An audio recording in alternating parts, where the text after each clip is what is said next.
नमस्कार, आप देख रहे हैं झलको शेखावाटी और मैं हूं आपके साथ दीपक शर्मा। खास खबरों के साथ आपको मिलेगी ताजा जानकारी। चैनल को करें सब्सक्राइब, लाइक। धन्यवाद। इसलिए हम लोगों ने ये कहा है कि आरक्षण की व्यवस्था आप की है, आपने उसका सम्मान है, लेकिन वंचित आदमी वंचित क्यों 70 साल हो गए वंचित ही, तो कहीं न कहीं कुछ न कुछ ऐसी त्रुटियां दूर की जाए और इसमें क्रिमिनल का प्रावधान हो, ताकि एक व्यक्ति जो इसका लाभ ले लिया उस गरीब परिवार का दूसरा व्यक्ति इसका लाभ ना ले सके। इसका कुछ प्रावधान। नीम का थाना क्षेत्र के अग्रसेन भवन में पत्रकार वार्ता में करणी सेना के राष्ट्रीय अध्यक्ष डॉक्टर राज शेखावत और राजस्थान के अध्यक्ष संदीप सिंह सैनी ने पत्रकार वार्ता करते हुए देश के अनेक आरक्षण व और भी अनेक मुद्दों पर क्या कहा, देखिए। और राष्ट्रीय इसका बीड़ा क्षत्रिय करणी सेना ने उठाया है। क्षत्रिय करणी सेना परिवार के समस्त क्षत्रियों की अध्यक्षता में जयपुर में एक क्षत्रिय एकता महापड़ाव की तैयारी की जा रही है। इस महापड़ाव में और क्षत्रियों के समस्त सनातनियों के हित की तरफ से ध्यान रखना, आकर्षित करना है और समस्त सनातनी क्षत्रिय जुड़ेंगे इसमें। और इस दौरान अनेक पदाधिकारी गण मौजूद रहे। सुनिए क्या कहा इन्होंने। सरकार को करना होगा ताकि इस आरक्षण का जो व्यवस्था है वो आर्थिक आधार पे हो जाए और गरीबों को इसका लाभ मिल सके विदाउट रिजर्वेशन। आप इस बारे में क्या कहेंगे? ऐसा है सर, मैं सबसे पहले तो यही कहना चाहूँगा कि आरक्षण की आवश्यकता है इस देश में। ये तो एक सुविधा है, आरक्षण एक सुविधा है, सरकार के द्वारा दी गई सुविधा है, जैसे ओबीसी को मिली है, SC/ST को मिली है और अब EWS सामान्य वर्ग को मिली है। इसकी आवश्यकता ही क्या है सर? मैं तो यही कहना चाहता हूँ, आरक्षण की जगह ऐसी सुविधा का प्रावधान हो जिसमें गरीबों को लाभ इसका मिल सके। ये कब तक चलेगा इस देश में आरक्षण? आप मुझे बताइए, इस आरक्षण का कोई हल तो चाहिए कि नहीं चाहिए? ठीक है, मातृ की शक्ति के लिए आरक्षण की बात की है, मैं उसका विरोध नहीं करूंगा, मिलना भी चाहिए, क्योंकि जिस तरह से पुरुषों का अनुपात है वैसे मातृ शक्ति का भी अनुपात इस भारत में, उन्हें भी अधिकार है इस देश की जो भी सुविधा का लाभ लेने का, तो उसका कोई विरोध नहीं। लेकिन इस आरक्षण से इस देश को हमें बचाना होगा, इस आरक्षण से इस देश को हमें जो सुविधा है इस सुविधा को गरीब तक पहुंचाने में हमें सबको मिलकर मेहनत करने की आवश्यकता है और आने वाले समय में वंचित तक इसका लाभ पहुंचे उस पर हमें ध्यान केंद्रित करने की आवश्यकता है।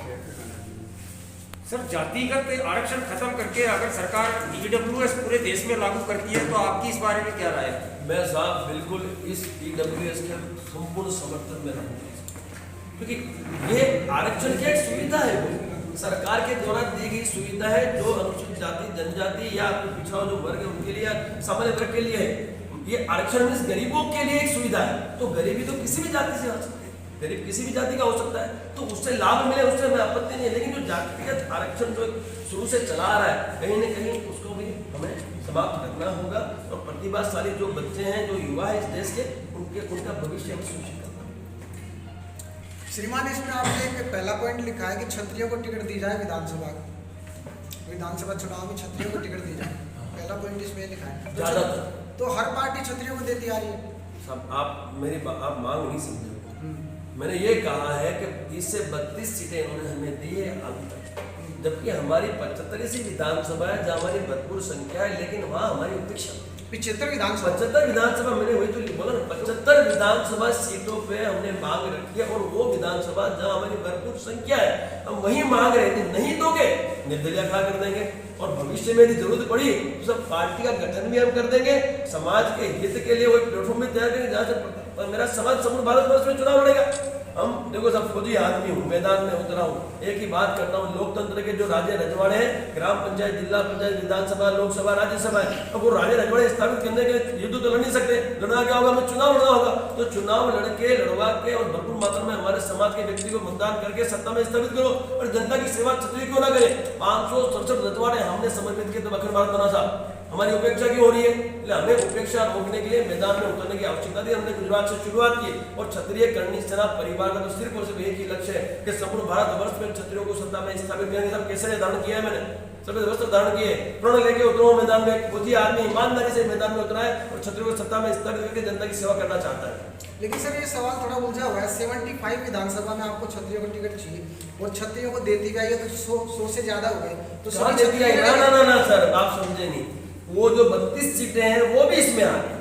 हमने ये कहे 75 विधानसभाओं में हमें हमारा प्रतिनिधित्व चाहिए कम से कम 75। आप समझिए 75 विधान, और हम ये भी कह रहे हैं कि आप हमें मत दीजिए, हम तो ये कह रहे हैं कि आपके जो कार्यकर्ता सालों से आपके वहाँ काम कर रहे हैं उस विधानसभा से बिलोंग, जिस विधानसभा में भरपूर संख्या है, आप उन्हें दे दीजिए, हम उनको जिताने के लिए हमारा एडी चोटी का जोड़ लगा देंगे। हम उनके लिए हमारे खर्चे में उधार करेंगे। और पिछले कई दिनों से तो मैं गाँव में यात्रा कर रहा हूँ सर, पिछले कई दिनों से मैं रोज एक जिले में प्रेस कॉन्फ्रेंस और 15-15 गाँव में यात्राएं हो रही है, सब लोगों को जागृत किया जा रहा है और जनता की सेवा क्षत्रिय करना चाहता है।